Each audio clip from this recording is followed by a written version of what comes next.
Kottayam മുണ്ടക്കയത്ത് ration കടയിൽ നിന്ന് വാങ്ങിയ അരി കഴുകുമ്പോൾ നീല നിറമെന്ന് പരാതി. മുണ്ടക്കയം എൻതയാർ സ്വദേശി ബിജു തോമസ് ആണ് പഞ്ചായത്ത് അധികൃതർക്ക് പരാതി നൽകിയത്. എൻതയാർ അക്ഷയ സെന്ററിന് സമീപമുള്ള റേഷൻ കടയിൽ നിന്നാണ് പച്ചരി വാങ്ങിയത്.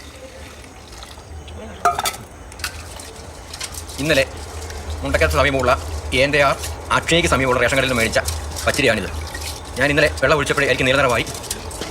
ഈ അരി സൂപ്പർവൈറ്റ് കളറാവുക. ഇന്നലെ നടന്ന സംഭവമാണ്. കോട്ടയം മുണ്ടക്കയത്ത് നടന്ന സംഭവമാണ് കേട്ടോ. റേഷൻ അരി മേടിച്ച് അതും പച്ചരി മേടിച്ചുകൊണ്ട് പോയി. നമ്മളെപ്പോലുള്ള സാധാരണക്കാർ മിക്കവാറും എല്ലാ ആൾക്കാരും റേഷൻ കടയിൽ നിന്ന് പച്ചരിയാണ് മേടിക്കുന്നത്.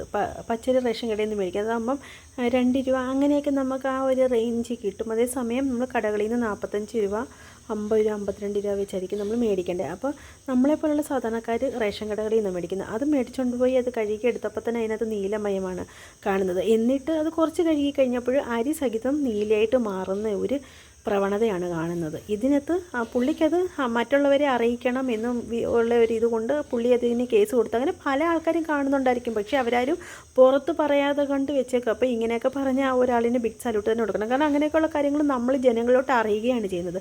അതിനുവേണ്ടി പ്രതിഷേധിക്കുമ്പം കുറച്ചൊക്കെ മാറ്റം വന്നേക്കുമെന്ന് പ്രതീക്ഷിക്കുന്നു. സാമാന്യ രൂപത്തിലുള്ള എന്തെങ്കിലും കാര്യങ്ങൾ നിങ്ങൾക്ക് അനുഭവം ഉണ്ടെന്നുണ്ടെങ്കിൽ കമൻറ്റായിട്ട് രേഖപ്പെടുത്തുക. അത് പുറം ലോകം അറിയണം.